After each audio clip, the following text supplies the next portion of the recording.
Eh bien, bonsoir à tous. On est le 7 novembre 2021. Je suis dans une chambre d'hôtel à Grenoble. C'est un peu bizarre, mais c'est comme ça. Je fais cette chaîne Twitch voilà, où j'invite des peintres de la scène française vivants. La semaine dernière, c'était Claire Chénier. La semaine prochaine, ça sera Laurent Proulx. Et cette semaine, on a la chance d'avoir Philippe Cogniet. Bonjour Philippe. Bonjour, Thomas.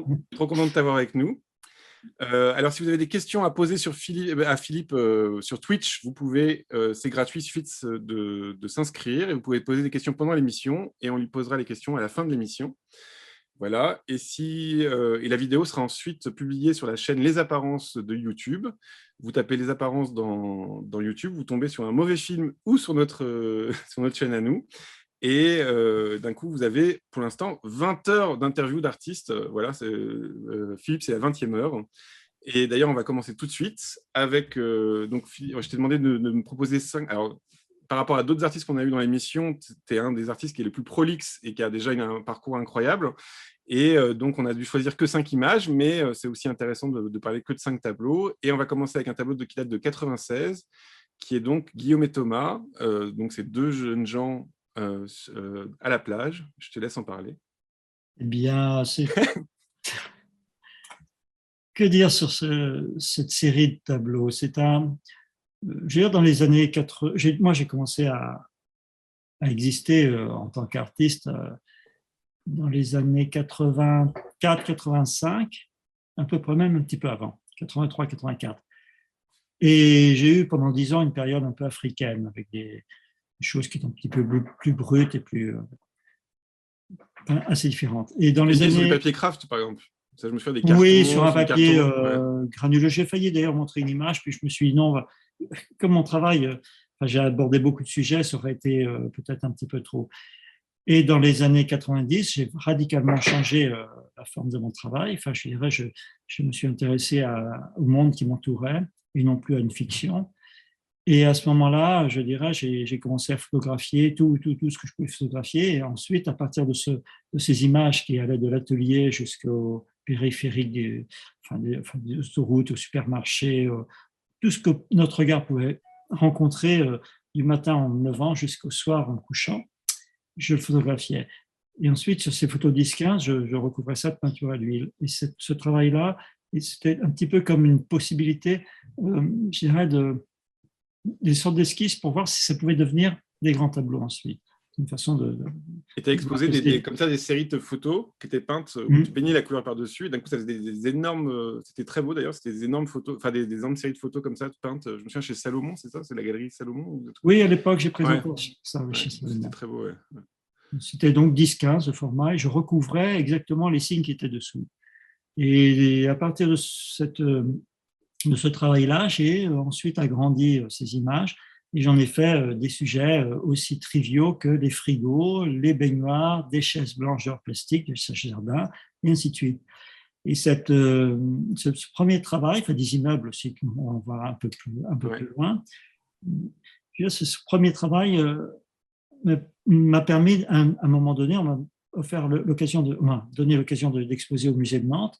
Et j'ai voulu faire rentrer ma famille au musée des Beaux-Arts de Nantes. Enfin, mes enfants à l'époque, ma femme et moi-même. Je me suis dit que ce serait un très beau sujet. Et comme c'était juste après l'été, moi, pendant l'été, j'avais fait des photos de plage. Et voilà, c'est une photo de plage que j'ai... c'est parti d'une photo de plage, j'ai agrandi et ensuite j'en ai fait un tableau.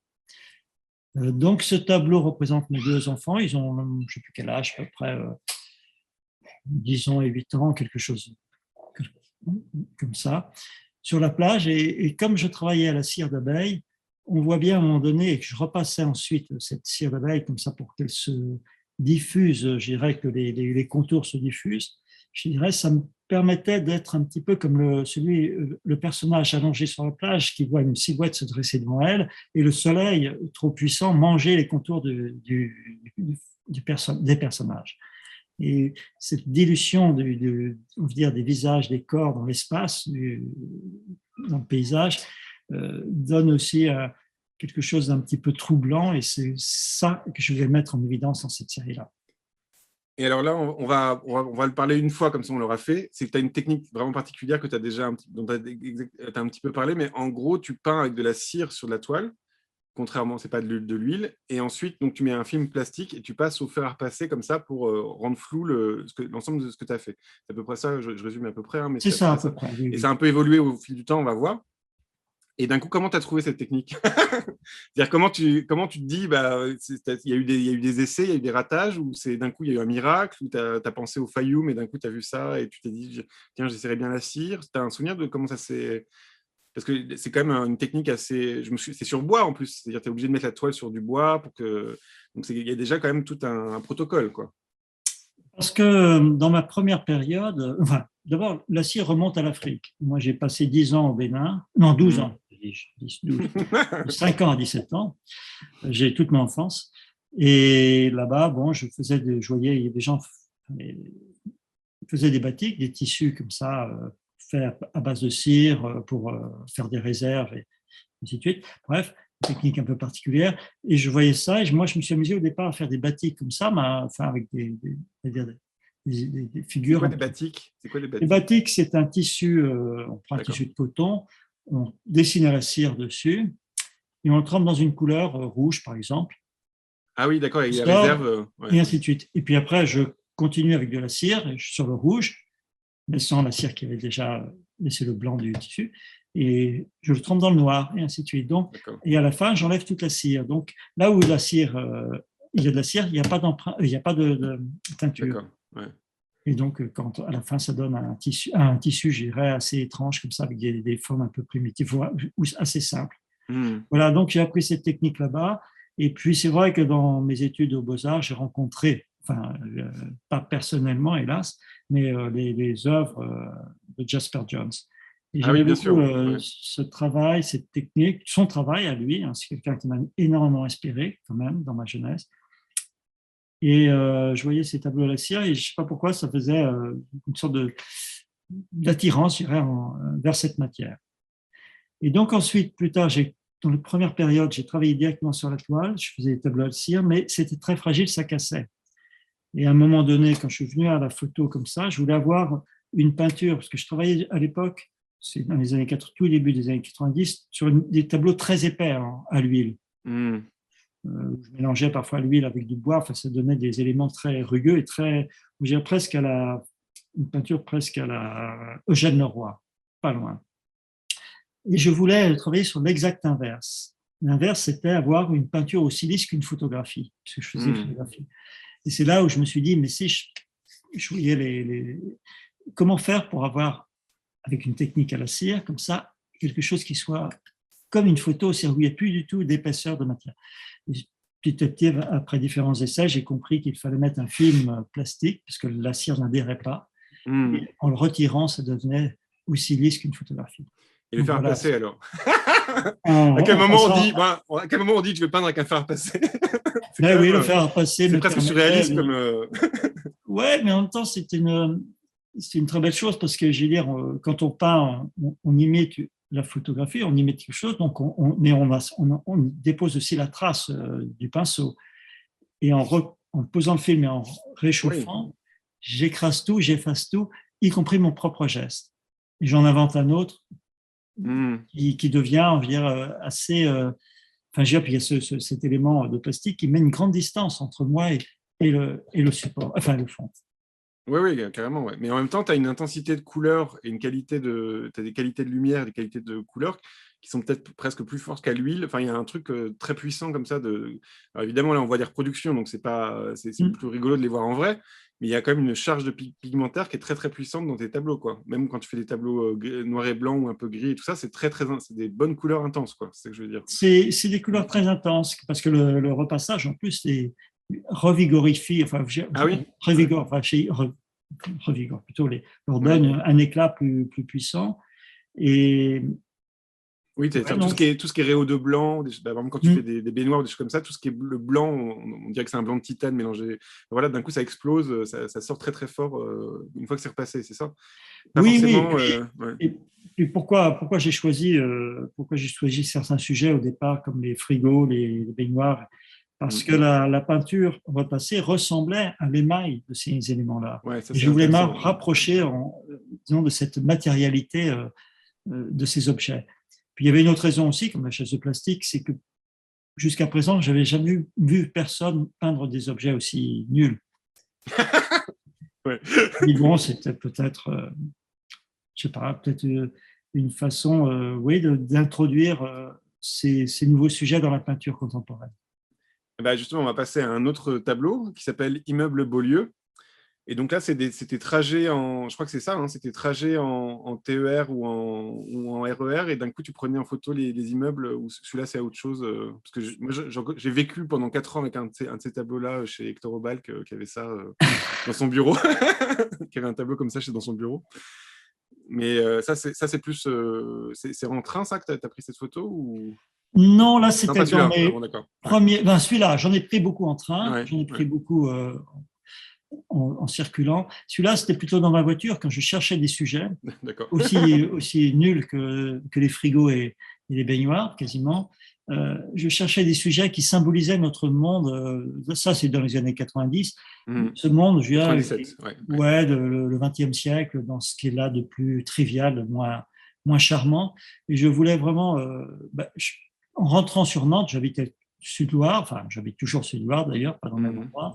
Chaque fois que j'allais à Nantes, je passais sur un pont à Beaulieu, et de chaque côté, il y avait des immeubles comme ça. Et je trouvais très intéressant de les peindre et de leur donner, en repassant comme ça, cet aspect de quasiment de liquéfaction, enfin de destruction. Enfin, on a l'impression qu'ils se désagrègent. À la fois, ils existent, et à la fois, ils se défont. Je veux dire, dans cette construction-déconstruction, ce jeu. Et là, par exemple, quand tu peins le tableau avant de le faire passer, c'est très, très rigide, c'est des lignes très droites et tout ça, ou tu te laisses un peu... Dans ces tableaux-là, les lignes ouais. sont très précises et très droites. C'est ça, ouais. Bien, bien. Donc, c'est Mais comme avec si...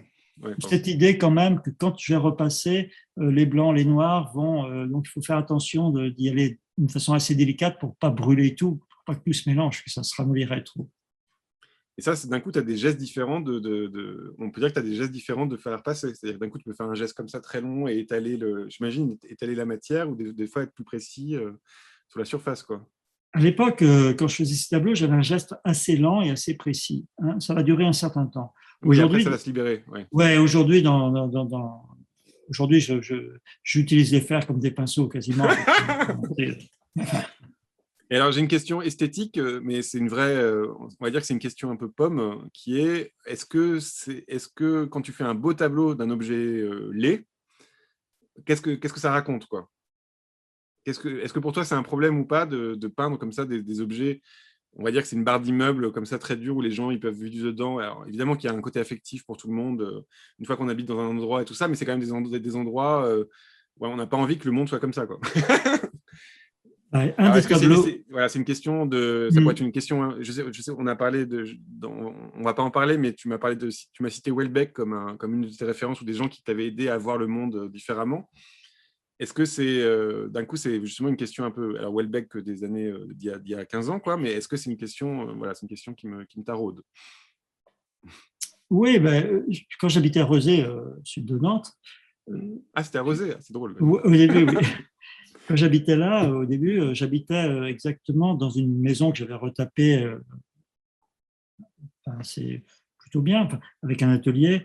Et cette maison était située entre le périphérique, comme s'il y avait un étage. L'étage donnait sur des champs où il y avait des vaches encore. Il y avait quelques champs un petit peu broussailleux.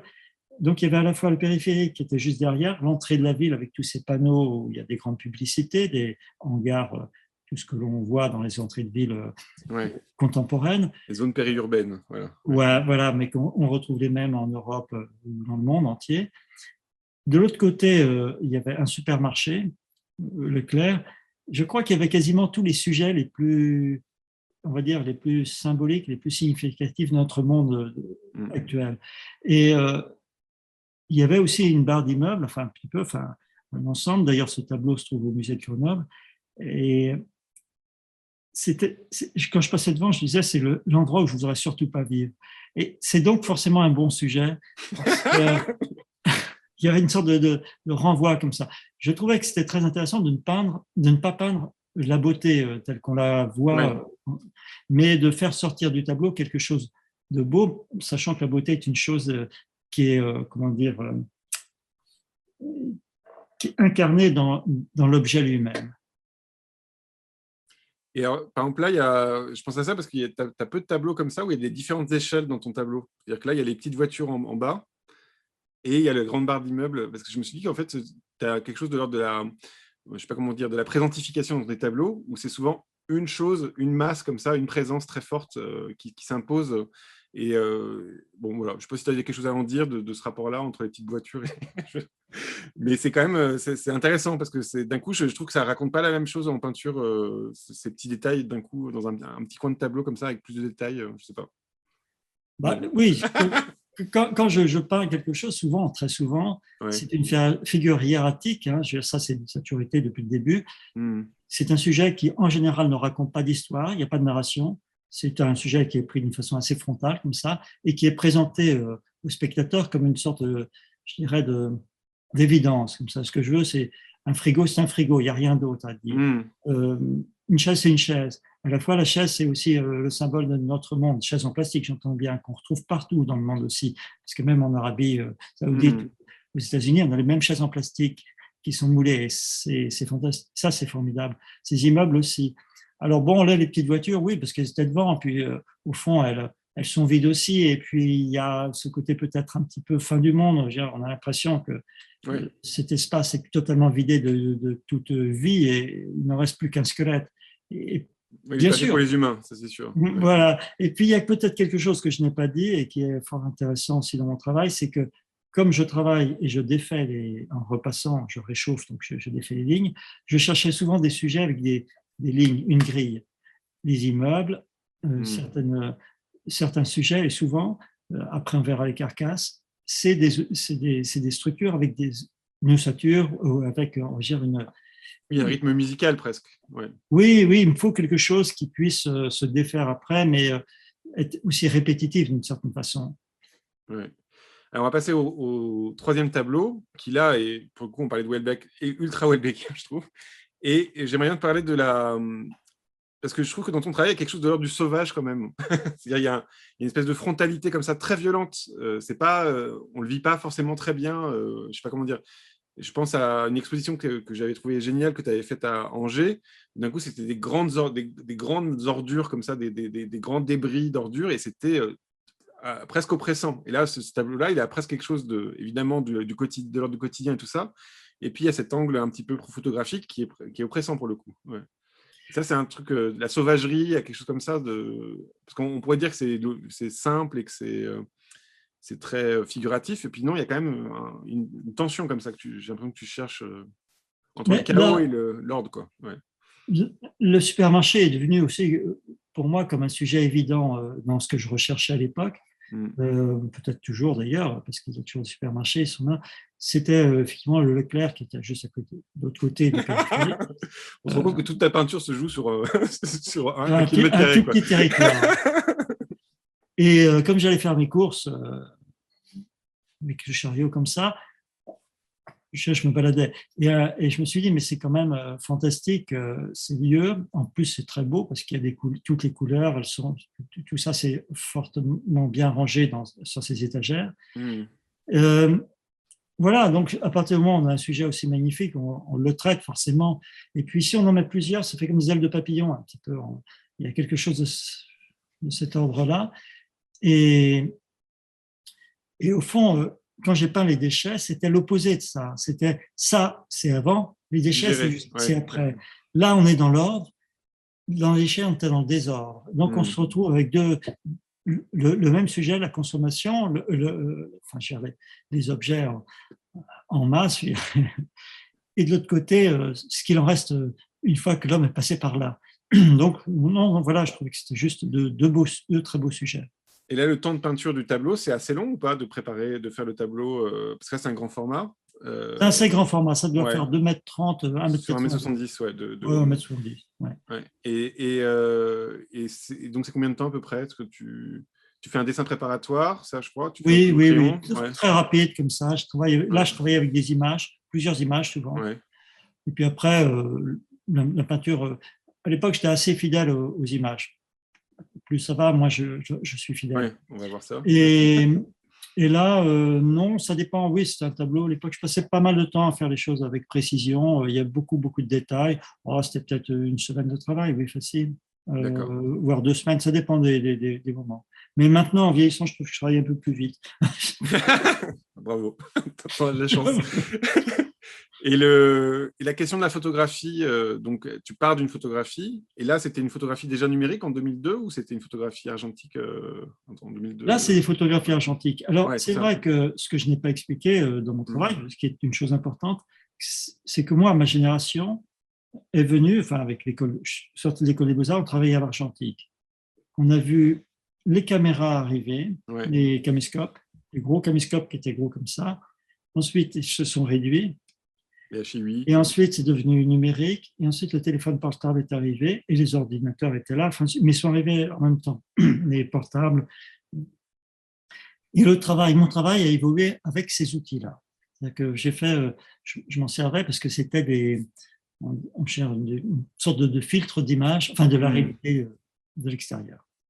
Et souvent, si on regarde l'évolution du travail, on voit que l'évolution est liée aussi à la technique photographique, caméra, appareil photo et bien sûr ordinateur, et à la fin, téléphone portable. Et au départ, le téléphone portable qui avait de très mauvaises qualités d'image, qui était très intéressante parce que justement, ça donnait des surlumières ou l'inverse. Ça, c'est marrant que tu dis ça parce qu'un des peintres que j'ai interviewé qui s'appelle Youssef Koreshi, qui t'a cité comme étant son peintre francophone préféré, lui justement il travaille d'après des images très très basse def, il a un vieux téléphone tout pourri comme base quoi. Alors attends, j'avais une question et évidemment je l'ai perdue. Bah alors alors attends, je vais prendre, parce qu'il y a une question qui m'obsède dans ce tableau-là et que je n'ai pas parlé, c'est le plafond. Il était si propre que ça, le plafond du supermarché, parce que c'est un truc que je trouve dingue, c'est dans les plafonds de supermarché, souvent, c'est complètement glauque, en fait, si on se concentre un petit peu Oui, oui, oui, c'est très glauque. Oui, Ouais. Et là, il est très blanc, très, très propre, comme ça, peut-être tu l'as... c'est Leclerc, hein, Ah ouais, il devait être j'ai retrouvé ma question. Ma question, c'était le fait que, oui, tu as fait des peintures d'après des images Google. oui. Donc là, d'un coup, tu n'as même plus de sujet. C'est-à-dire que le sujet, c'est des captures d'écran c'est une vie virtuelle, on va dire presque. C'est-à-dire tu prends la Oui, réalité. Voilà. mais, Tu nous en mais parles un petit peu comme c'est on n'a pas encore de toute tableau une là. histoire. Hein. Ouais, d'accord. C'est encore toute une histoire. Moi, chaque Ouais. sujet vient parce qu'il y a une raison précise de venir. C'est vrai qu'au départ, j'ai peint des immeubles. Ensuite, je voulais peindre des villes. Je ne sais pas pourquoi. Ouais. Parce que c'était évidemment je voulais peindre le monde tel qu'il était autour de moi. Et j'avais été au Caire, j'avais été à Hong Kong, dans différentes villes. Je faisais des photographies, je faisais des films, et je ramenais ça dans l'atelier. Et après, je commençais à travailler. Et puis, quelques années après, l'ordinateur est arrivé.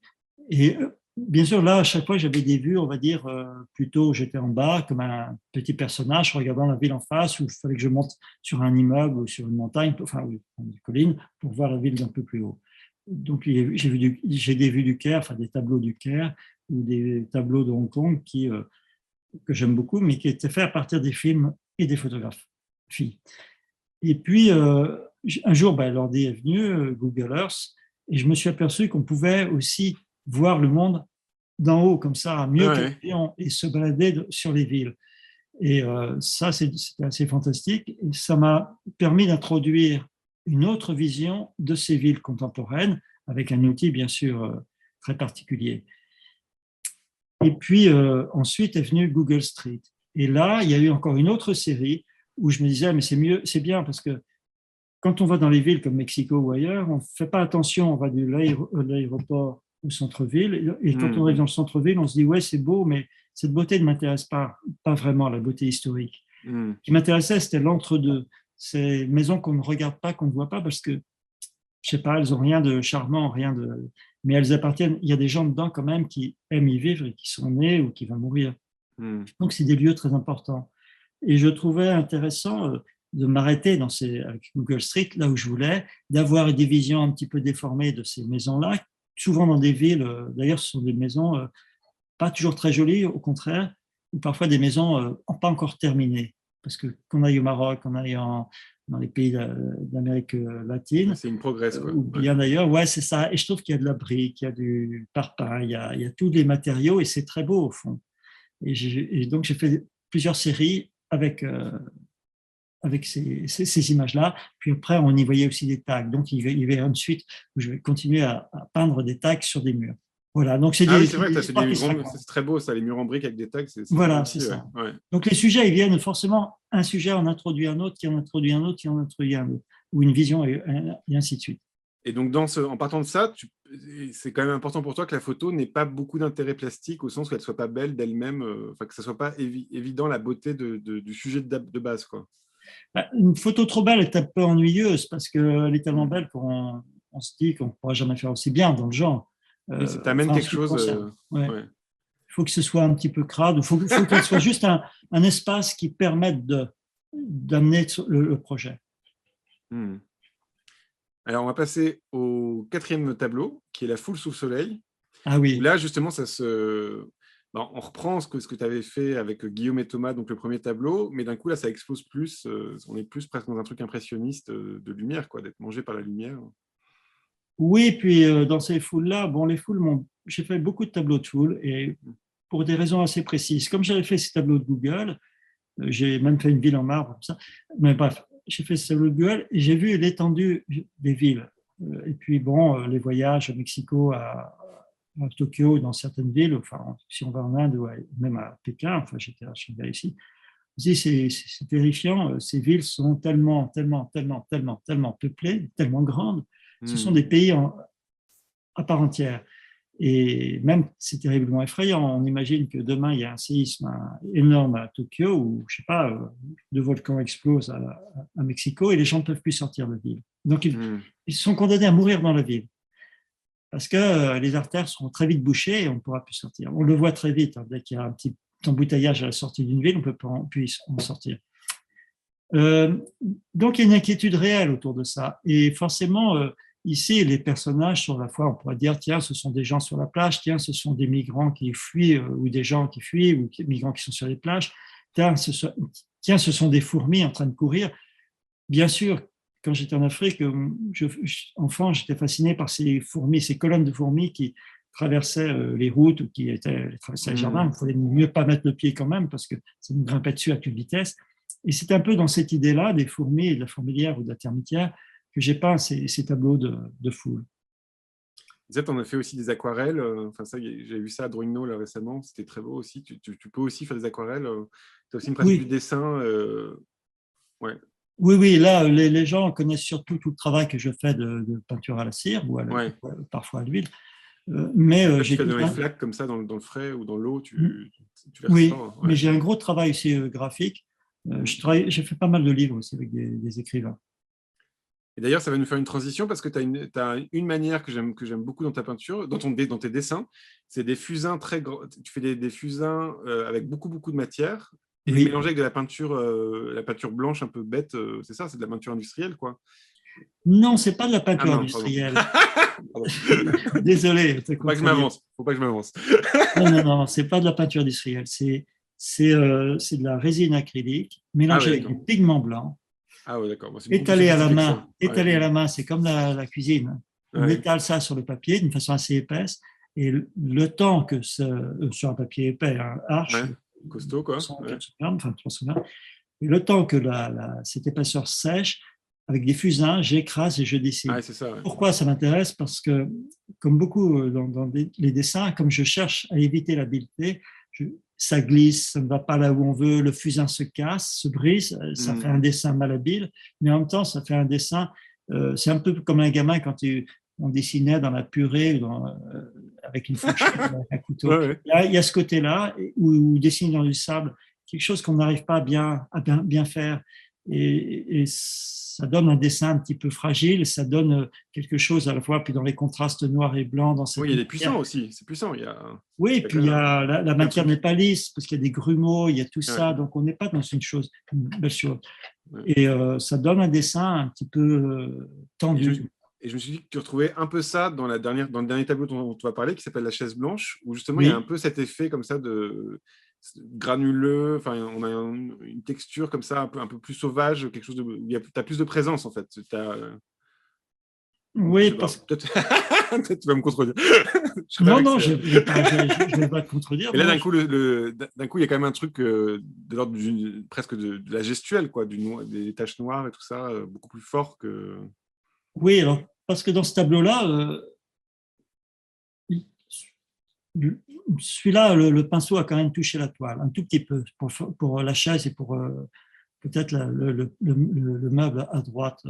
Non, à gauche, pardon. À gauche, ouais. Oui, à gauche. Je cherchais le meuble à droite, j'étais un peu perdu. Non. Le meuble noir à gauche, enfin, le bout que l'on voit à gauche, là. Mais à chaque fois, bon, c'est des pinceaux qui sont assez larges. Enfin, le pinceau ne touche jamais la toile. Je trempe dans puisque la peinture à la cire, c'est une peinture toujours liquide, toujours chaude. Toujours chaude. Je trempe le pinceau et je projette comme ça. Et il y a une façon de peindre le tableau sans quasiment que le pinceau ne touche la toile. Et c'est par des croisements, enfin des gestes croisés, que j'arrive à construire le tableau. Ici, cette pièce-là représente l'atelier. C'est un peu suite au confinement, je dirais. C'est pour ça que j'ai évacué les couleurs, j'ai évacué tout. Je voulais que ce soit plutôt dans une ambiance comme ça, un peu noir et blanc, très triste, très sobre, de lumière et d'ombre, et du vide. C'est la question qu'on se pose à chaque fois qu'on veut peindre, et qu'on ne sait plus quoi faire, parce que ça nous arrive quand on est peintre. C'est la page blanche, je me dis qu'est-ce que je vais faire, et je voulais faire une exposition autour de ce thème, des objets qui traînent dans l'atelier. Voilà, et cette chaise est toujours là, dans un coin, je m'assois dessus pour regarder des fois mes tableaux. Elle était là dans les années 94, elle est là maintenant. Oui, tu as fait des tableaux en 94 de ces chaises blanches. De cette chaise-là, vue en gros plan. Ouais. Et là, tu sens que tu m'as expliqué que tu avais envie de changer un peu de ta touche, justement, de faire exploser un peu plus la matière, c'est ça, dans tes prochains tableaux, ou c'est comment tu… Là, j'ai peint des paysages, beaucoup de paysages ces dernières années, beaucoup. Il y en a 2 d'ailleurs qui sont au musée de la chasse. Et là, je continue d'ailleurs à en peindre. Pourquoi j'ai choisi de peindre des paysages? Peut-être parce qu'ils me permettaient de me libérer justement du geste trop contraint, trop précis. Et je pouvais retrouver tous les gestes que l'on peut imaginer. Gratter, revenir, jeter, peindre directement. Donc le paysage, lui, est peut-être le lieu, ces paysages imaginaires, car ils partent de quelques éléments photographiques ou filmiques que j'ai fait entre, par exemple, Nantes et en train. Je filme des fois, je suis dans le train comme ça, en TGV, quelques éléments qui viennent de là, quelques éléments que j'ai été attrapé sur un voyage en Namibie, ou ainsi de suite, donc, ou au Texas. Donc c'est un mélange de toutes ces images parfois. Puis je me lâche à la fois dans le geste et à la fois dans les couleurs. Alors, on est très en retard, mais ça m'intéresse quand même. J'aimerais bien te poser une question, parce que c'est un truc auquel je n'ai pas pensé, c'est que la pratique de la peinture à la cire, ça amène aussi une ambiance dans l'atelier, puisque en fait, tu as des casseroles qui bouent toute la journée, quoi. Tu laisses chauffer. Il y a des odeurs aussi. Est-ce que tu peux il y a des odeurs. Toujours là, si on regarde tout au fond de l'atelier, ça chauffe encore. Ça chauffe encore maintenant? Oui, ça chauffe. Je n'ai pas éteint. Tu as des plaques comme ça en métal, et tu mets des pots avec des couleurs, des pigments mélangés avec de la cire, et tu laisses comme ça chauffer. C'est ça. Il y a 2 faitout. Non, il y a 4 faitout avec dans chaque faitout, il y a 4 pots, 4 boîtes de conserve. Ça chauffe toute la journée. Du matin, c'est la fameuse boîte de conserve de Jasper Jones, là, pour le coup.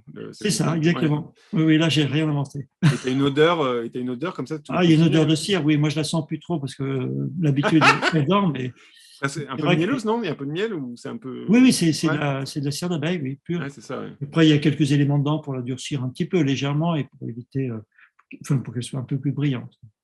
Bon, trop bien. Mais tu as des petits bruits toute la journée. Tu as des petits… ça fait des bloup-bloup toute la journée. Toute la journée. Et quand ça fait trop bloup, c'est qu'il n'y a plus assez d'eau, donc il faut que j'aille recharger en eau, quand même. Ah oui, c'est ça, pas mal. J'aime bien ce genre de petits détails, désolé. Et oui, alors, on va montrer une image de l'exposition que tu as faite à Templon, à la Galerie Templon à Bruxelles. Là, c'était en octobre, où justement, il y avait ces tableaux. Si tu veux nous dire un petit truc dessus, l'expo est terminée, malheureusement. L'expo est terminée, oui. Non, c'est un très beau lieu que Templon a à Bruxelles. Pas trop grand, juste ce qu'il faut pour faire une belle exposition avec 2 salles. Là, dans une salle, il y avait une série de paysages, il y avait 4 paysages, et dans l'autre salle, la plus grande, il y avait tous ces intérieurs. Et donc là, c'était presque ta production de premier confinement, quoi, c'est ça? Non, j'ai fait ça après. Après, un petit peu après. Okay. Un petit peu après. Mais en évoquant le confinement. Donc, il y a ces objets, il y a des chaussures, c'est mes tennis, il y a des gants qui me servent souvent à manipuler mes peaux quand je ne veux pas me brûler les mains, et ainsi de suite. Super. Et puis, des espaces vides de l'atelier, des murs vides. Alors, on va passer à la deuxième partie de notre... Je suis désolé, je vais un peu vite parce qu'on est un petit peu en retard. On va passer à la deuxième partie de notre émission. Et je t'ai demandé une peinture qui était de l'histoire de l'art qui était importante pour toi. Donc, évidemment, je pense qu'il y en a beaucoup plus qu'une.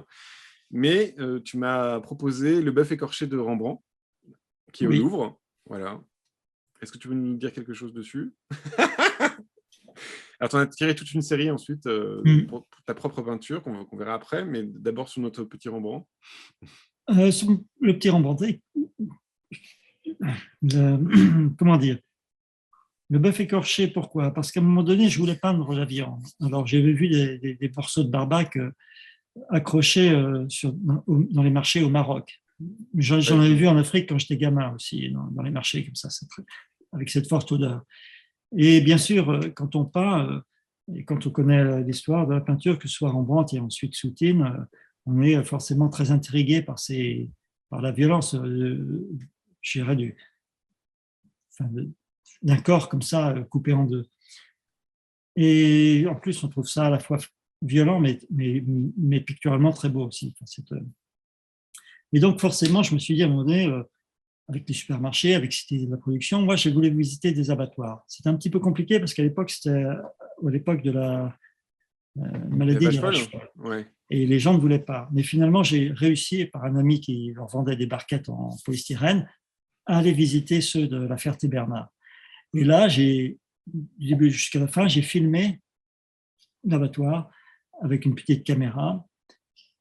Et j'ai vu les vaches arriver, se faire soulever, assommer et tuer, enfin égorger, plus ou moins. Et ainsi de suite, couper en deux, on coupe les sabots, puis toute la chaîne après, jusqu'à la barquette. Et bien sûr, il y a toutes ces chambres froides avec les alignements gigantesques de carcasses. Et c'est là où je me suis dit quand même qu'on était au XXe siècle, fin du XXe siècle, dans un monde totalement différent de celui de Rembrandt. Alors, bien sûr, il y avait les tableaux de Soutine. Je me suis posé la question d'échelle. Au départ, je voulais faire des très grands tableaux, puis je me suis dit non, ça va être un peu trop violent parce que la violence va l'emporter sur le regard du spectateur sur la peinture. Il y aurait que de la violence, ça ne me plaisait pas. Je voulais qu'il y ait quand même de la peinture, que l'on voit quelque chose qui soit de la couleur, de la matière, de tout ça, sans qu'on soit trop violenté par l'image elle-même. Donc, c'est pour ça que j'ai réduit le tableau à celui à peu près de la taille du tableau de Rembrandt. Et je me suis dit que Rembrandt, il pouvait faire un seul bœuf. Aujourd'hui, c'était toute une chaîne. C'est-à-dire, on rentrait dans oui, c'est la mort en série. Hein, c'est l'holocauste des vaches. Enfin, il y a quelque chose de terrible. Et il fallait rendre compte de ça, de cette multitude, de cette industrialisation de la mort des animaux. Et comme j'avais filmé, je me suis dit, tiens, je vais faire 36 tableaux, je ne sais plus, dimension 74 par, je ne sais plus combien, 56, quelque chose comme ça. 36 tableaux, comme 36 poses. Mais bien sûr, j'avais filmé, mais comme j'avais extrait des images, un petit peu, et puis 3, 6, 9, une sorte de suite comme ça. Et travaillant sur, on va dire, différents plans. C'est-à-dire qu'on a 1, 2, 3 tableaux qui vont suivre sur un plan comme ça filmique, puis ainsi de suite. Un petit peu comme si je construisais un film.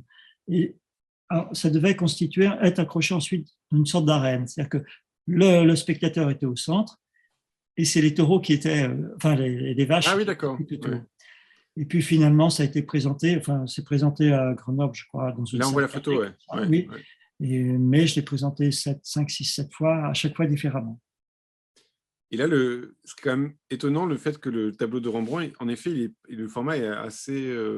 Il fait 80. Oui, c'est ça, 90 sur 100, quoi. Voilà. Oui, à peine, oui, c'est un petit tableau sur 60. Et ce qui m'intéressait dans ton choix, c'est le fait que c'est une peinture presque triviale, hein, c'est-à-dire que c'est un bout de viande, voilà. Et d'un coup, c'est vraiment, encore une fois, la peinture qui va ramener un plus au sujet, quoi. C'est-à-dire que le sujet, finalement, n'est pas pas très sexy. Évidemment, ça raconte quelque chose de très fort, mais par contre, c'est pas le Rembrandt de Jésus-Christ ou je sais pas quoi, c'est un Rembrandt très matérialiste, très Oui, quotidien. Ouais. oui, c'est ça. On voit une dame derrière, enfin, Ouais, il y a une petite une dame silhouette. derrière. Ouais. Et puis, il y a quelque chose de très. Et la construction, même, enfin, les côtes du bœuf sont aussi presque très construites. Comme ça, il y a quelque chose de très dur. À la fois, ouais, c'est très étrange. C'est un tableau qui est fascinant parce qu'il est. Bon, il y a quand même l'idée de la crucifixion, parce qu'il est quand même Oui, bien accroché. sûr. Oui, oui, oui. Mais il y a Donc, aussi quelque chose de l'ordre de la peinture qui ramène justement la présence. Enfin, voilà, là, il va dans le sens des muscles, il va dans le sens du cartilage par la peinture, quoi. Ouais. oui, c'est ça. Ouais. Alors, je précise que ces photos, les photos que j'ai utilisées viennent de Twitter, parce que le Louvre ne donne pas de haute def. Enfin, voilà, c'est un petit énervement au quotidien à chaque fois que je cherche une image du Louvre, c'est qu'ils ils donnent des images, mais c'est des images pas très haute def, contrairement à tous les autres musées du monde, ce qui fait qu'on ne peut pas goûter comme ça la peinture aussi librement que pour d'autres musées. Je pense au Met, enfin, à l'Ermitage, à tous, quoi. Mais voilà, au Prado, voilà. Alors, on va passer. Je t'ai demandé un tableau que tu rejetais ou une idée que tu rejetais, et tu m'as proposé le tableau de Ingres, qui est un de ces tableaux un peu spécial, on va dire, qui s'appelle Le Songe d'Ossian, qui est au musée Oui. Ingres-Montauban, qui est un musée génial. Je vous conseille d'y aller parce que notamment, il y a tous les dessins de Ingres. Il y a plein de dessins préparatoires comme ça de Ingres, et on a des tiroirs. On peut comme ça tirer des tiroirs avec plein de dessins cachés. C'est très, même pour les enfants, c'est très, très joyeux comme lieu. Et si tu peux nous en parler un petit peu, ouais. Oui, un petit peu là, j'ai pris un petit peu comme Ouais. ça. Non, c'est plus ce sujet. J'aime beaucoup Ingres. Et d'ailleurs, je me suis amusé à peindre, à refaire un ou deux tableaux comme ça, enfin, un portrait de femme comme ça. Non, non, là, si j'ai montré, j'ai pris ce tableau, c'était plus pour l'exemple enfin, d'une peinture un petit peu qui parfois m'ennuie, comme ça, un petit peu trop Mmh. allégorique ou quelque chose, je sais pas, où je suis peut-être moins fasciné par ces grandes scènes. Euh, Presque littéraire, justement, enfin presque avec oui, c'est ça, ouais, je suis ouais. presque trop narratif, presque Narratif, trop. voilà. Ouais, excuse-moi. Ouais. On va dire que bon, dans l'ensemble, cette peinture m'intéresse moins. J'ai mieux une peinture plus. J'ai mieux Goya, j'ai mieux, enfin Goya quand il est dans la Dans le période frontal. noire. Ouais. J'ai mieux Velázquez, même Velázquez à la limite. Enfin, que ce soit Philippe IV, que ce soit toutes les Ménines, que ce soit. Il y a quelque chose de jubilatoire. Chez Ingres, bien sûr, j'aime beaucoup sa peinture, même de Sénone, tout ça. Mmh. Enfin, il y a des tableaux qui sont tellement fascinants, tellement beaux par leur matière. Enfin, Ingres, c'est géant aussi. Mais ça, non, ce genre de peinture, peut-être que ça m'intéresse moins. Voilà. Et tu ne penses pas que c'est ce qu'ils cherchaient au 19e siècle, c'était aussi une espèce de lieu commun? C'est-à-dire qu'avant, il y avait la Bible.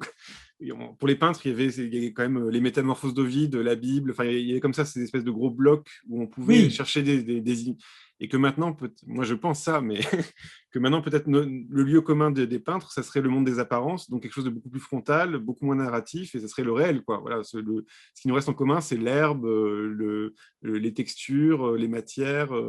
Voilà, le ciel, des choses beaucoup plus simples, beaucoup moins narratives, beaucoup moins. Voilà, on a perdu ces grands mythes, on n'y croit plus. Ouais, On est dans un monde un mais peu surtout on les connaît pas en vrai. On les connaît, c'est-à-dire que les personnes ne connaissent plus la Bible, on voilà, connaît moins les histoires, c'est moins notre lieu commun, quoi. Notre lieu c'est commun ça. maintenant, malheureusement, c'est Éric Zemmour, quoi. Ça fait pas rêver, quoi. Donc d'un coup, c'est vrai qu'on a envie de regarder l'herbe, quoi. Voilà, on pourrait faire son portrait, mais ça Ouais, serait non, ça serait avec un bon coup de fer à passer dessus. Oui. Bon, on Voilà. repasserait sur la question justement on pourrait retourner sur les questions que je te racontais sur les bâtiments, les bâtiments moches que tu peins. Ouais, ça c'est une vraie Oui. que tu peins bellement, voilà. Alors je t'ai demandé une œuvre qui a nourri ta pratique, et alors tu m'as proposé un livre dont je n'avais jamais entendu parler, je dois l'avouer, qui s'appelle Héliogabale ou l'anarchiste couronné de Antonin Artaud. Et donc c'est sur Oui, un roi fou, c'est ça, le livre? J'ai pas eu le temps. ouais, non, enfin, nourrir ma pratique, non, on va dire, Enfin, oui, qui t'a. parce qu'il y a des écrivains qui ont nourri, on va dire, ma façon de voir le monde, de le penser. Je citais euh, Céline, Houellebecq. tu m'as dit? Ouais, Houellebecq, Comment Céline. Tu m'as dit Céline, Houellebecq et Thomas Bernard. Céline, au départ, m'a beaucoup Hum, inspiré dans cette façon de voir le monde un petit peu terrifiant, destroy, complètement destroy, enfin quelque chose hum, de décadent. Enfin, euh, je sais pas, il y avait une sorte d'ambiance comme ça. C'est une écriture, c'est surtout dans l'écriture. La forme de l'écriture a été extrêmement violente comme ça. Donc, hum. il y a eu des gens comme aussi l'Autrichien, mince, on ne revient plus. Thomas Bernard. Thomas Bernard. J'aimais beaucoup, beaucoup cette. ce cynisme, cette façon, je sais pas, cette façon de raconter aussi cette dégénérescence autrichienne. Un personnage étrange comme ça qui se réfugie, enfin qui fuit l'Autriche pour se réfugier au Portugal, enfin bref.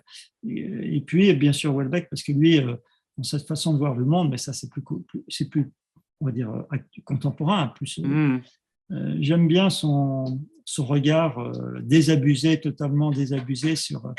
C'est à la fois cynique et presque déprimant, mais comme le sont les immeubles, comme le sont les choses, enfin, que j'ai peint, quelque chose qui, c'est un peu sans espoir, je trouve. Oui, mais c'est aussi quelqu'un qui a, par exemple, dans sa poésie, il a regardé la réalité dont on ne parlait pas. Par exemple, je pense au vers des wagons Alstom ou des choses comme ça. Enfin, il a aussi un rapport technique au monde. Il parle aussi de choses dont on... voilà. Il fait voir aussi des choses dont... Ouais. Il apporte quelque chose de nouveau, effectivement, dans son écriture.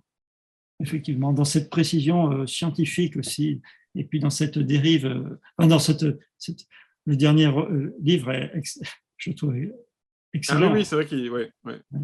Sérotonine, ouais. Sérotonine. C'est déprimant, mais déprimant à la fin, presque.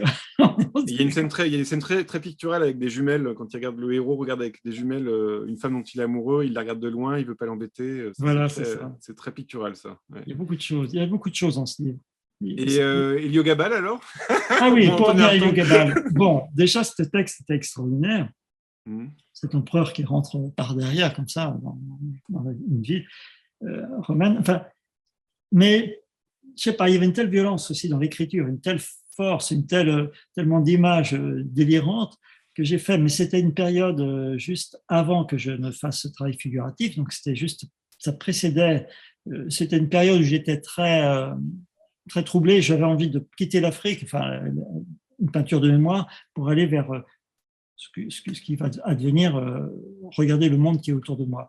Et dans cet entre-deux, j'essayais différentes choses, et notamment avec la matière dont tu parlais tout à l'heure, d'acrylique mélangé, enfin de résine mélangée au pigment. Je tartinais comme ça sur des grandes feuilles, et je dessinais d'une façon très brutale, tout en m'inspirant du texte d'Antonin Artaud pour dessiner à la fois des sexes coupés, des personnages qui étaient des sortes de prémices des foules que j'allais faire plus tard. Donc, des personnages qui se baladaient comme ça, qui couraient dans tous les sens un petit peu. Et ce texte, ce petit livre d'Antonin Artaud, cette petite histoire m'a beaucoup inspiré. C'est peut-être au sortir d'ailleurs de mon histoire de la Villa Médicis à l'époque où je n'avais pas été. Ah oui, c'est très drôle. Juste nous sortir. Faut quand même savoir que Philippe Cognier est le seul artiste qui a été pris à la Villa Médicis et qui a passé un jour. Voilà. Ah non, je n'ai pas passé un jour. J'ai passé trois semaines. 3 mois. 3 mois. Ah oui, d'accord. J'ai pas bien. Mais bon, j'y allais d'une façon épisodique. Oui, il a snobé la Villa Médicis, ce qui est pas mal. C'était une façon. C'était une période pour moi très troublée. Mais il y a quand même quelque chose qui m'intéresse là-dedans, c'est que ton travail, encore une fois, tu travailles sur quelque chose de l'ordre du banal, mais toutes les références que tu m'as données, où il y a quand même un truc de l'ordre de la sauvagerie, enfin quelque chose presque, alors je vais dire africain, mais il y a quand même un truc un peu nietzschéen comme ça, il y a une charge quand même qu'on sent dans ton travail, hein, de toute façon. C'est-à-dire que c'est pas si banal que ça, il y a un truc de la violence du réel, de la cruauté qui peut sortir comme ça dans les tableaux, c'est assez frontal, enfin il y a... C'est pas, encore une fois, quand je dis que c'est pas que agréable, c'est qu'il y a quand même un truc tu veux un truc physique, quoi, un truc de choc, de l'ordre du choc esthétique pour le spectateur, quoi. On n'est pas dans la bourgeoisie, c'est pas des tableaux c'est pas que des tableaux confortables, il y a des variations, mais il y a quand même un truc que tu essaies de, voilà, je sais pas comment dire. C'est-à-dire que quand tu me parles de Antonin Artaud, j'entends ce truc-là tu vois, il faut que ça crie un peu, quoi. Il faut que ça crie, évidemment en peinture, hein, mais. Mais même en peinture, au départ, dans les années 90, justement, oui, c'était plus symbolique. Je travaillais à l'huile, comme ça, sur du bois. Je prenais une grosse pioche. Voilà. J'ai travaillé aussi avec la tronçonneuse, j'ai fait beaucoup de sculptures. Et je piquais, je mettais des couches assez épaisses. J'avais fait un champ de labour et je labourais carrément une épaisseur de matière de 1 ou 2 cm et je labourais avec la pioche, carrément. Et je roulais avec ma voiture dessus. Enfin, il fallait que ce soit violent. Et je voulais quelque chose qui soit, quand elle est séchée, je dirais les éclis de bois, enfin, toutes ces puissent empêcher la main de caresser la peinture. Donc, il devenu très violent. Et je voulais j'ai trouvé d'ailleurs les morceaux. J'ai toujours ces tableaux-là. Je les ai montrés, j'en ai montré d'ailleurs à château de Chaumont-sur-Loire l'an dernier. Où ouais, c'était très physique. Le faire passer, quand je fais ce travail-là, c'est physique aussi. Des fois, il faut repasser enfin, ça dépend des tableaux, si je faisais de la précision, pendant une journée, carrément, en poussant comme un fou, je suis sur le tableau. Oui. Ouais. Et tu fais des grands formats, c'est arrivé de faire des grands formats, puis ouais. Il y a une planche de bois, enfin, de contreplaqué d'1 centimètre parfois, ou pas loin. La toile est marouflée dessus, et je suis dessus, je pousse, mais je marche sur le tableau. Enfin, je marche tout le temps. Mais je suis physiquement toujours avec l'objet lui-même. C'est-à-dire que j'exerce, et là, dans les derniers tableaux, il y a aussi un geste physique. Mon corps fait partie de l'œuvre, quelque part. Bien sûr, on pensait aussi, mais le corps aussi participe de ce projet. Et dans quasiment tout ce que je fais, y compris, non, peut-être l'aquarelle me permet d'avoir une distance plus forte ou certaines choses, mais en général, il faut que je me sente impliqué. Et il faut que le spectateur ressente cette énergie. Mon énergie est passée dans le tableau et l'énergie du tableau va passer vers le spectateur ensuite. Il y a quelque chose de cet ordre-là. Avec ce petit truc un peu français, je trouve, qu'il y a il y a une froideur. Ça, c'est une chose que je me suis rendu compte en organisant une exposition là, au centre d'art, à 100 mètres du centre du monde à Perpignan. C'est à quel point tous ces gens-là qui ont chacun leur parcours et tout ça, ont une petite froideur. Il y a une forme, pas une politesse, mais un truc pas espagnol, pas allemand, enfin, un truc où on est un peu. Il y a une petite distance quand même. Tu vois, c'est un peu le feu sous la glace, c'est ça que je veux dire. J'ai l'impression dans ton travail, c'est-à-dire qu'on sent le potentiel énergétique, on sent le cri, mais c'est pas Barcelo, quoi. Tu vois ce que je veux dire? Ouais, pour moi, c'est une qualité, hein. Mais oui, d'un coup, j'ai l'impression qu'il y a un truc. Mais moi, j'aime beaucoup Barcelo, mais oui, bien sûr. Parfois, il en fait trop. Voilà. De la matière, beaucoup trop. On va pas partir dans un truc baroque. Ça m'ennuie parce que justement, des fois, je trouve que, enfin, même si je respecte énormément oui, bien sûr. évidemment, je veux pas. Je trouve que là, justement, ça va trop loin par rapport à ce que je voudrais, moi. Trop loin dans les épaisseurs. Oui, c'est ça. Et toi, d'un coup, il y a un truc où il y a une charge comme ça, et c'est un peu discret. On ne va pas l'imposer au spectateur. C'est ça que je veux dire, c'est qu'il y a. Ouais. Faut aller un peu vers le tableau quand même aussi. Je sais pas, hein, mais c'est une question que je me pose. Je pense que c'est juste, oui. Et d'un coup, j'ai l'impression que, enfin, moi, je sais que ça m'est déjà arrivé, et ça est arrivé à plein d'autres artistes à qui on dit, oui, tu fais de la peinture trop française. On a envie de dire, c'est presque une peinture trop sage. Mais au final, je pense que c'est une peinture plus subtile. C'est-à-dire qu'il y a quelque chose où on n'est pas obligé d'être comme ça dans du vomi ou dans un, parce que ça peut lasser aussi un truc très violent comme ça. Voilà. Je pense que la peinture est une bonne chose. Il faut trouver une peau particulière à chaque fois. Dans le dernier tableau de la chaise blanche, par exemple, enfin de la chaise dans l'espace. Oui, là d'un coup il y a plus de. Ouais. Ce qui m'intéresse, tout comme les tableaux sur le portrait au début des 2 enfants, c'est à chaque fois aussi l'histoire de la peau de la peinture. Mais elles sont à chaque fois différentes. Ouais. Elles sont granuleuses, elles sont lisses, on peut regarder une peinture de côté. Quand on regarde des grands tableaux, des grands maîtres, que ce soit Velázquez, que ce soit Georges Latour, quand on regarde sur le côté à la lumière rasante, le tableau, on voit bien que chacun il dépose une certaine peau, une autre, et ainsi de suite. Et on voit bien que toute la peinture, la qualité de la peinture, elle est dans le sujet, elle est dans la façon de présenter le sujet, enfin de l'incarner, mais elle est aussi dans la matière. C'est-à-dire que quand on se déplace, on se dit qu'est-ce que c'est beau, ces matières, cette tension, oui, c'est ça aussi. Et bien sûr, moi, je crois beaucoup à ça. Quand je peins un tableau, ces derniers tableaux blancs où je projette doucement, comme ça, je cherche des gouttelettes qui vont, ou des traces, des giclures. Enfin, je cherche pas la maîtrise absolue, je cherche simplement à ce qu'il y ait quelque chose qui soit différent, que je ne connaissais pas et que j'amène et qui me. Voilà, donc j'amène mon expérience aux autres. Une nouvelle peau. Si on veut. Alors, je t'ai demandé un peintre contemporain que tu aimais, et tu m'as proposé un peintre belge qui s'appelle Thierry Decordier, avec un tableau qui s'appelle Mer Grosse. Voilà. Et ce qui m'intéresse dans ton choix, c'est que moi, je trouve que c'est un peintre un peu discret, je crois qu'il a beaucoup de collectionneurs, enfin, ça marche très bien, mais par contre, il n'expose pas partout. Je crois, hein, je ne crois pas dire de bêtises. Et par contre, ce qui m'intéresse, c'est que c'est un peintre très inactuel, hein, dans le sens où il peint la mer. Mais d'une manière évidemment contemporaine. Tu peux nous en parler un petit peu? Alors, tu m'as proposé plein de genres. J'aurais pu parler d'autres peintres, mais lui m'intéresse. Enfin, j'ai été fasciné par ces tableaux quand je les ai vus en visu. Hein. J'aurais pu parler de Richter, j'aurais pu parler de... J'aime aussi Luc Tumans, j'aime aussi bien d'autres personnes. Ou Baslitz, hein, j'aime beaucoup, et ainsi de suite. Mais chez lui, pourquoi lui? Parce que justement, c'est... peut-être parce que déjà, ces mers ressemblent presque à des montagnes. Il y a quelque chose d'assez effrayant. C'est-à-dire on s'imagine, quand on voit ces tableaux, on a l'impression d'être dans la mer et d'être devant cette monstruosité. Enfin, je sais pas, il y a quelque chose qu'il arrive à faire passer et qui est de l'ordre du... Ouais, il y a à la fois du mystère, voilà, ces tableaux me captivent, je peux le dire, tout simplement. Et puis, chez lui, c'est un artiste, je ne connais pas toute son œuvre complètement, mais même dans ses sculptures, il y avait déjà quelque chose de très terrien, quelque chose qui semblait sortir, émerger de la terre et qui était... c'est pas le mystérieux n'est pas suffisant, mais totalement incarné et donnant une forme différente, mais quelque chose qui nous retient et qui retient mon attention de façon très, très étrange. Comme ça me fait quelque chose, quoi. Après, il a écrit aussi, il a fait des aquarelles avec des écritures comme ça dessus, enfin, des aquarelles de mer, c'est très gris, il y avait une exposition que j'avais vue au cabinet des dessins de Beaubourg qui m'avait fasciné aussi. Et ainsi de suite. Et à chaque fois que j'ai vu son travail, à chaque fois, j'ai trouvé qu'il y avait quelque chose qui me retenait particulièrement. Mais j'aurais pu parler de Luc Tumans, ce que j'aime beaucoup, beaucoup, justement, dans l'effacement d'images. J'aime pas tous ces tableaux, mais des fois, il y a des tableaux... J'avais vu un crucifix, notamment de Luc Tumans, ce que j'avais trouvé absolument fabuleux. C'est cette présence-absence, comme ça, cette peinture à la fois très, très bien faite, hein, je veux dire, dans son geste, comme ça, et à la fois...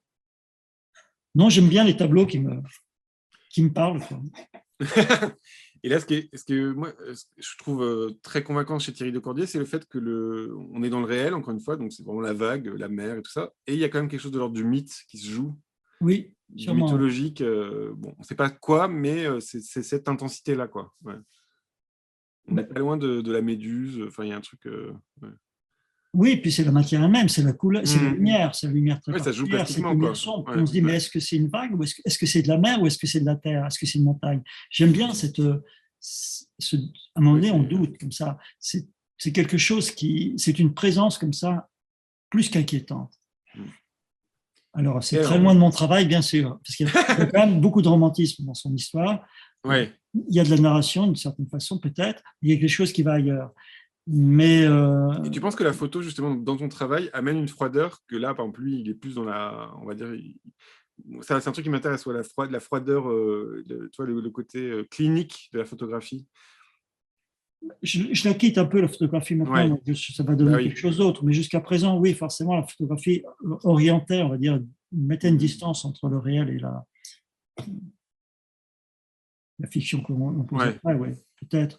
Oui, sûrement. Oui, ça a créé une Alors, très bonne transition, parce on va parler d'un peintre. Je t'ai demandé un peintre contemporain français que tu aimais. Et bon, alors, il est décédé récemment en 2013, mais c'est Christophe Ivoré, avec un petit tableau qui, je pense, pour le coup, n'a rien de photographique. Est-ce que tu peux nous en parler un petit peu? Oui, je pensais à un autre tableau au départ, mais là... Ah bon, pardon. Non, mais je pensais à un de Divoré, mais c'est pas grave. Ah d'accord. Ouais. Je dirais, mais ça revient au même. C'était pour une question d'image, de qualité d'image. Ouais, des bonnes repros. C'est parce que chez lui, moi, les quelques tableaux que j'ai vus, c'est vrai que ce ne sont pas des tableaux séduisants du tout. Mais il y a tout pareil, une certaine lumière, une présence de l'objet, enfin de la forme, un rapport dans les couleurs, un rapport dans la construction, de malléabilité. Il y a tout un tas d'éléments qui font qu'on ne peut pas être tranquille devant un tableau d'Ivoré. Et c'est peut-être ça qui m'intéresse, cette presque incapacité à comprendre exactement devant quoi on est. S'il fait une fleur, elle n'est pas belle. Il y a quelque chose une fragilité, ouais. C'est une fragilité, mais il y a de la solidité dans la peinture, une sorte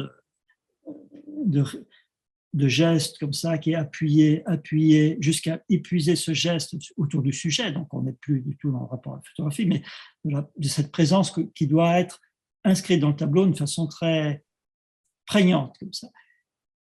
Et à la fois,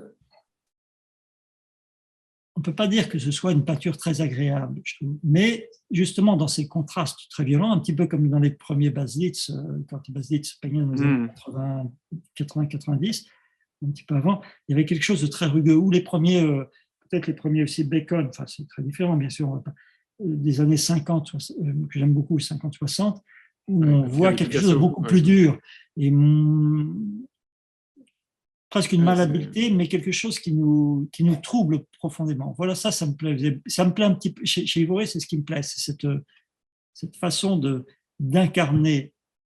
S'il fait des fleurs, ce ne sont plus des fleurs, c'est beaucoup plus que des fleurs. C'est la peinture, c'est quasiment, on n'est pas loin de l'abstraction, mais on est à la fois dans la fleur, mais dans ce qu'elle n'a.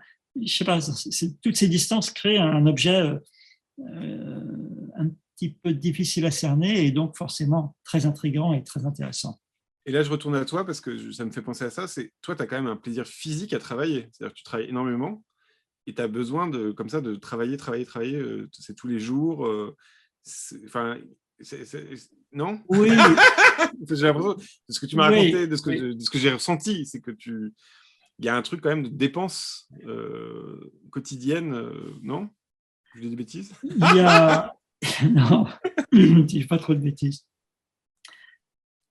Il y a l'idée de base, c'est de faire un projet de ma vie, de réaliser un projet. Ça demande, je dirais, beaucoup d'énergie, beaucoup d'énergie, beaucoup plus qu'on ne pense d'ailleurs. C'est comme monter escalader l'Himalaya, faire des choses insensées. On s'aperçoit que plus on avance, plus c'est quand même, il faut une énergie colossale pour construire. Essayer de construire une œuvre. J'ai juste essayé.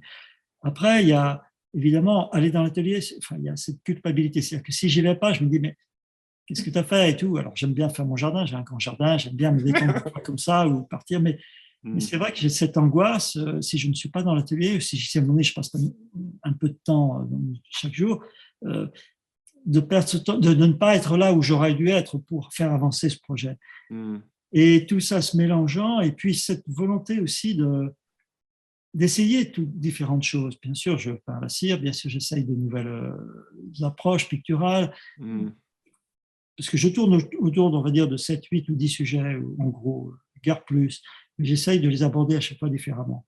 Donc, c'est une façon, je dirais, elliptique d'avancer. Mais c'est vrai que si je n'y suis pas, si je me dis, si je ne travaille pas, je me dis, mince, aujourd'hui, tu aurais pu dessiner, tu aurais pu faire ci, tu aurais pu faire ça. Et ça me culpabilise. Et en général, je travaille beaucoup. Oui, je travaille pas mal d'heures quand même. Donc, c'est plus par culpabilité que par besoin. Tu vas me raconter ça. Non, mais tout ce que je vois. Non, mais bien sûr, je vois ce que ça peut être. Le besoin, il est là. Ouais. En même temps, j'éprouve un grand plaisir à être à peindre, à essayer la chose. Et quand tu parles de projet, toi, tu vois ton avenir, c'est-à-dire tu fais énormément d'expositions partout dans le monde et tout ça, donc j'imagine que c'est très compliqué en termes de gestion dans la tête et tout ça. Mais surtout, tu te projettes à combien de temps? Tu te projettes à 3-4 ans ou tu te dis, voilà, il me reste tant de temps à vivre et je vais faire ça dans ces temps de temps à vivre? Enfin, c'est quoi les échelles? Je me projette à peu près sur 3-4 ans pour les projets d'exposition, enfin 3 ans après. Avec le problème du Covid qui fait que... Et puis après, je me dis que j'espère bien vivre encore une trentaine d'années. J'espère, en me disant comme ça que j'ai un petit peu dépassé le milieu de ma vie d'artiste. Ainsi, c'est comme tout là, j'ai encore plus de 40 ans à vivre, donc ça va, tranquille. Oui, tant qu'il est vivant, personne ne s'inquiète. 40 ans, enfin à peu près 40 ans. À peu près, non pas tout à fait. Mais non, je me dis, là, je me projette sur les 2-3 ans. C'est-à-dire que là, je travaille sur les projets, et je les construis. J'essaye d'amener des choses nouvelles, j'essaye de réfléchir quand même. Donc, je sais que j'ai des lieux, j'essaye de voir si je ne peux pas quand même construire quelque chose de tout à fait nouveau, enfin, amener de nouvelles idées ou une nouvelle approche. Oui, ça demande effectivement un travail quotidien assez conséquent quand même, que ce soit dans l'atelier ou à côté de l'atelier. Alors justement, on va parler de ton actualité. Alors on aurait pu parler de plein de choses, mais on va parler de 2 choses. Donc il y a d'une part pour ceux qui habitent Shanghai, on ne sait jamais. On sait jamais. Des gens de Shanghai nous écoutent, notamment sur Twitch. Et donc tu es présenté par la Galerie Templon à la foire de Shanghai, c'est ça? Tu peux en dire Oui, oui, il y a un ensemble de 10 tableaux, enfin une série, avec Templon, enfin c'est l'Alliance française, je crois, de Shanghai qui va présenter ça. Je crois qu'ils ont tous les ans un espace dans la foire, comme ça, ils présentent quelques artistes français. Donc cette année, Templon m'a dit, voilà, on a cette occasion-là, Lanzanis vient là pour. D'accord. Alors j'ai dit, ouais, c'est chouette. Comme j'ai exposé déjà en Corée, au Japon, c'est vrai que c'était intéressant d'être présent sur cette foire-là, ne serait-ce que par rapport à ces collectionneurs asiatiques. Alors, de manière plus improbable, il y a peut-être des gens de Thonon-les-Bains qui peuvent nous écouter. Et donc, tu as une exposition le 16 juin, c'est ça, qui commence le 16 juin? Oui, qui commence le 16 juin à Thonon-les-Bains. Et avec Philippe Piguet, c'est un lieu que j'aime, qui est très beau d'ailleurs, la chapelle de l'Annonciation, ou de la Visitation, chapelle de la Visitation. Et dans ce lieu, bon, je n'ai pas encore défini tout à fait le projet, parce qu'il y aura sûrement des foules, il y aura des anciennes sculptures. J'ai fait des sculptures en bois, j'ai travaillé aussi, c'était dans les années 90, donc je vais amener des éléments des années 90, des années plus récentes, mais je pense que ce sera il y aura des portraits aussi, beaucoup de portraits. Et je vais essayer, mais je dis ça encore, je n'ai pas encore commencé, à m'attaquer aux portraits à nouveau. C'est un sujet qui revient épisodiquement, comme ça. En grand format, comme tu avais fait Je vais essayer. J'ai bien dit je vais essayer parce que la figure humaine est peut-être le sujet qui m'effraie le plus. Et justement, je trouve qu'un lieu comme Thonon-les-Bains est peut-être un lieu intéressant pour expérimenter. C'est pas un musée important, c'est un lieu de passage comme ça où beaucoup de gens vont quand même, mais justement, on peut essayer on va dire, des choses qu'on ne ferait pas forcément ailleurs. Bon, d'ailleurs, il y a plein de choses qui sont à venir, mais on ne sait pas trop encore les dates, donc on ne va pas en parler. Mais vous restez à l'écoute, vous verrez qu'il y a plein de choses de Philippe Cogniet qui vont être montrées. Peut-être on est hyper en retard, évidemment, parce que c'est trop intéressant. Donc, j'ai pris beaucoup trop de temps. Je n'ai pas fait du tout le bon présentateur, mais j'étais trop content de parler avec toi. Donc, c'était un vrai plaisir. Merci beaucoup. Mais peut-être on va prendre deux petites questions. Nils, notre réalisateur Ouais, très bien. Ouais. Vous semblez travailler souvent avec une palette limitée. Comment se construisent vos choix de couleurs? Est-ce lié à une question technique? Waouh. Non, je ne travaille pas avec une palette trop limitée. Ça dépend des moments.